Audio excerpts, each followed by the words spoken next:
Magandang hapon, narito na mga balita sa inyong PRTV News Break. Isang bangkay mula sa trash slide sa Montalban Rizal landfill ang na-recover ayon sa mga otoridad. Ayon kay Rodriguez Rizal Mayor Ronnie Evangelista, ang na-recover na bangkay ay isa sa 3 mga nawawala at nakuha na ng pamilya ang bangkay ng biktima. 3 araw matapos ang trash slide, ang landfill operations ay lumipat sa recovery mode. Nangyari ang naturang trash slide sa tinatawag na compaction activity sa section ng landfill. Ilang bulldozers ang nag-ooperate sa lugar nang mangyari ang insidente noong Sabado.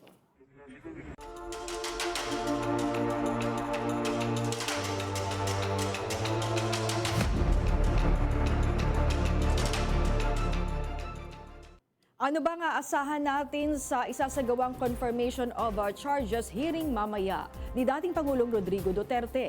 Ipapaliwanag sa atin yan ni JM Pineda. JM.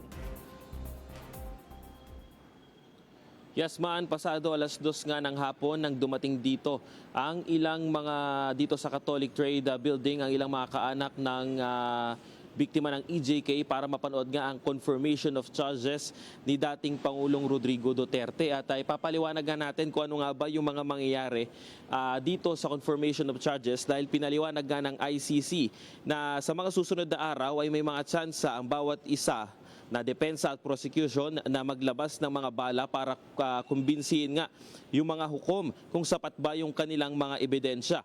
Pero paglilinaw nga ng ICC na hindi pa ito yung magdidikta kung dapat bang makulong si Digong dahil 3 senaryo pa nga yung posibleng mangyari kapag natapos na yung pre-trial dito sa ICC.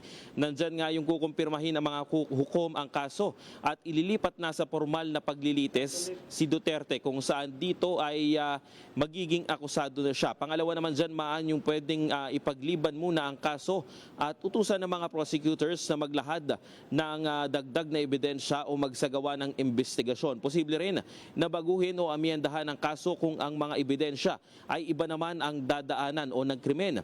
Ang huli ay pwede ring ipahinto na hukom ang kaso kung wala talagang sapat na ebidensya. Kanina ay nakausap nga rin natin yung ilang mga kamag-anak dito na dumalo nga dito sa live streaming at naikwento nga rin nila yung ilang mga dinanas nila noong drug war. Nandyan nga yung nakausap natin ay kwento nila yung naging sitwasyon nila, especially dun sa nakausap natin sa kanyang anak na hindi pa nila nakikilala yung salarin hanggang ngayon, kung saan nung drug war nga ay pinagbabaril daw ito doon malapit sa kanilang bahay at dahil sa matinding tama ng mga bala sa katawan at ulo ay hindi na umabot sa ospital yung kanyang anak. Hanggang ngayon nga ay mabigat pa nga rin daw sa kanya yung kung naaalala niya yung mga nangyari sa kanyang anak. Hindi niya umano mapigilan na mapaluwa sa sakit kaya gusto niyang makita at masaksiyan kahit man lang dito sa Pilipinas yung magiging desisyon ng mga judges dito sa pre-trial chamber ng ICC.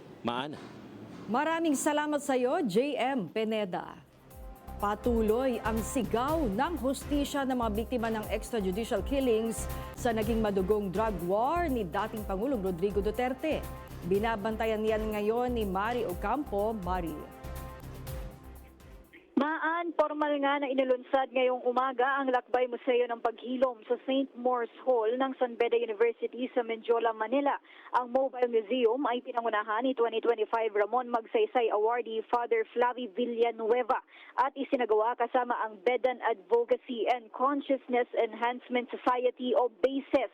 Layon nga ng exhibit na bigyang pugay ang alaala ng mga biktima ng extrajudicial killings sa ilalim ng war on drugs at itampok nga ang mga usapin ng memorya, katotohanan at hustisya. Alam naman po natin na nangyari noong 2016 and 2022 bukod sa laganap at garapal na patayan, this humble, holy, sacred place, unfortunately, also bore that stigma. Now that stigma is being given, hindi naman nawala. Naniniwala ako that the Vedan community at large believe in the sanctity of life, believe that life is sacred and should be protected. meron lang ilan-ilan na naniniwala na ganito ang collective ideas nila. Maan kasama nga sa mga display ang mga update kaugnay sa mga kaso, pati na mga interview at mga materyales na naglalarawan ng mga nangyari sa ilalim ng kampanya kontra droga. Magtatagal ang exhibit ng 2 araw mula February 23 hanggang 24 kasabay ng mga pagdinig na may kaugnayan nga sa mga kasong kinahaharap ngayon ng dating Pangulong Rodrigo Duterte kaugnay ng war on drugs. Hinihikayat din ng mga bisita na magsuot ng puti bilang pagpapakita ng pakikiisa sa mga pamilya ng biktima. At yan muna ang ulat mula sa Maynila. Ako si Mario Ocampo ng PRTV News, nagseserbisyo para sa Pilipino. Maraming salamat sa iyo, Mario Ocampo. Mapapanood po mamaya ang special coverage ng inyong PRTV Prime Media na Duterte sa ICC Crimes Against Humanity.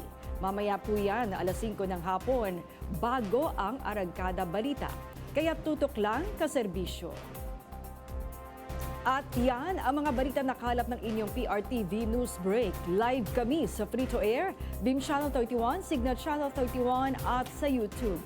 Tumutok din sa aming social media accounts sa Instagram, Facebook at TikTok sa @PRTV Prime Media. Ako po si Maan Macapagal. Magandang hapon.